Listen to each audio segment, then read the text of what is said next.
안녕하세요. 영업의 신주입니다. 오늘도 해외 영업 바이블 시작해 보도록 하겠습니다. 입찰 진행에 필요한 조건과 서류들, 경우에 따라 책 한 권 분량이 되기도 함. 그리고 제품의 상세 스펙, 문서들이 기본적으로 요구된다. 입찰위원회에서는 요구하는 스펙을 모두 만족시킨다면 문제가 없겠지만 그렇지 않은 경우에는 개발해서라도 맞춰야 한다. 이런 경우에는 연구소와 긴급 협업이 요구된다.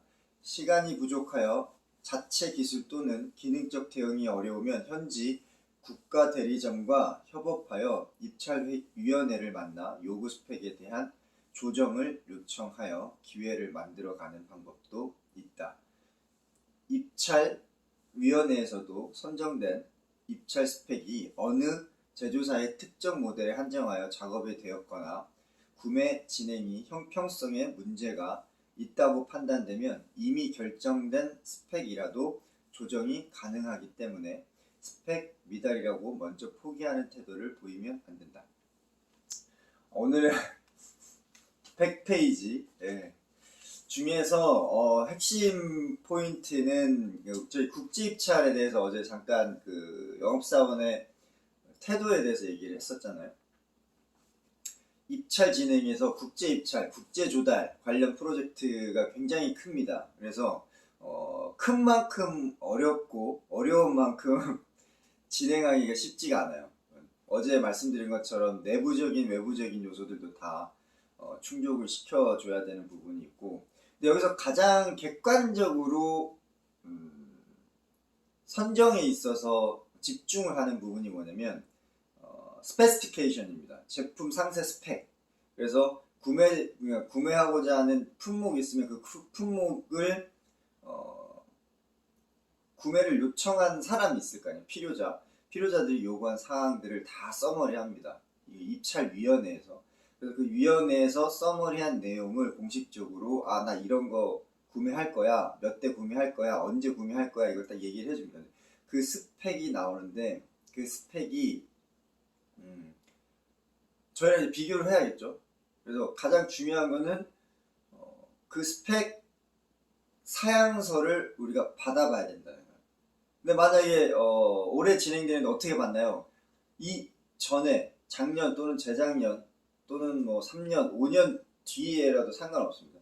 그 진행했던 자료들이 있어요. 그 자료들을 받아다가 우리 스펙하고 입찰 요구 사양 스펙하고 비교를 해보는 거예요. 그래서 부족한 부분이 있는지 체크리스트를 하셔가지고 그 체크한 것들 중에 우리 쪽에서 기능이 부족하다, 스펙이 미달이다 이러면 그거를 개발을 해야 됩니다. 언제까지 개발해야 되냐면 납품해서 입찰 스펙에 대한 검증을 진행합니다. 위원회에서, 입찰위원회에서. 그럼 그때 있으면 돼요. 무슨 말인지 아시겠죠? 그러니까 지금 당장 없더라도 입찰 대응은 할 수 있다라는 말씀입니다. 지금 돼 있으면 더 좋겠죠. 근데 우리가 그 기간 안에 개발해서 기능을 추가하기가 굉장히 어렵다라고 했을 때 그냥 포기합니다. 근데 포기하면 안 되겠죠. 포기하면 안 됩니다. 그럼 어떻게 해야 되느냐? 형평성을 가지고 물고 늘어주는 거예요. 위원회에다가. 그래서 대리점하고 같이 그 입찰위원회를 찾아갑니다.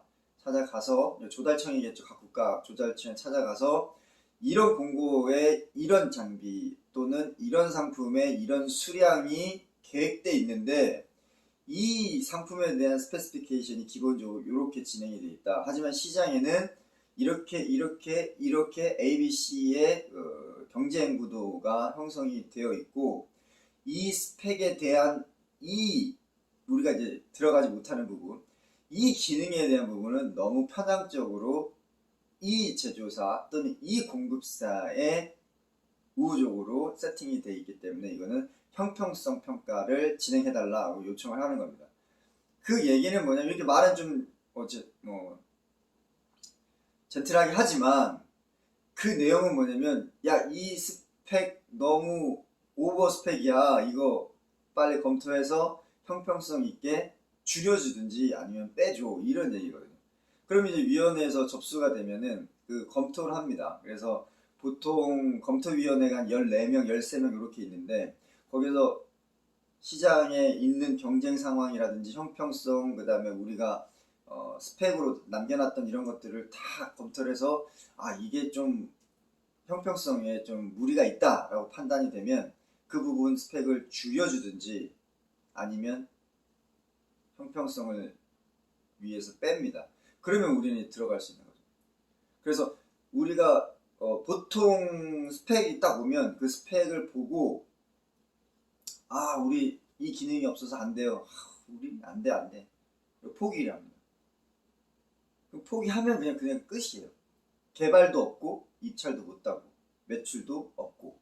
근데 포기하면 안 돼요. 없다. 개발할 수 있습니까? 연구소 뛰어가서 개발할 수 있습니다. 그럼 가는 거고. 시간이 좀 걸릴 것 같은데.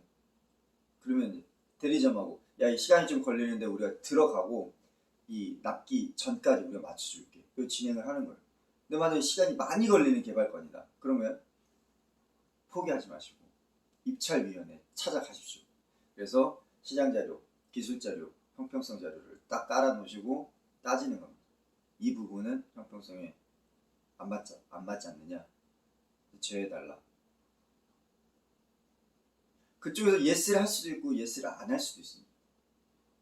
예스를 하면 좋은 것이고 예스를 안 하게 되더라도 이미 우리 회사의 연구소에서는 그 필요성을 인지하고 개발을 중장기적으로 진행하는 겁니다. 그러면 1년, 2년 뒤에는 그 기능이 준비가 되겠죠. 입찰위원회에서 빼진 않더라도 그 스펙 기준을 낮춰준다면 우리가 개발 어느 정도 했을 때 올해는 힘들더라도 내년 또는 내후년에 그 입찰을 성공할 수 있게 되는 것입니다. 이 사례는 그 에디슨이 창업한 회사죠. GE 일렉트론, GE하고 직접 제가 싸워서 이긴 사례입니다. 5년을 그렇게 준비를 했고 6년차 때 터키 시장 입찰을 따냈죠. 3년 연속으로 계속 지금 하고 있는데 해외 영어 바이블 보면 조금 더 상세한 내용을 확인하실 수 있습니다. 여러분들 참고하시면 좋을 것 같습니다. 자, 오늘은 금요일입니다. 여러분들 하루만 참으시면 토요일 주말이 다가옵니다. 힘내시고 파이팅 하시기 바랍니다. 영어 비즈니스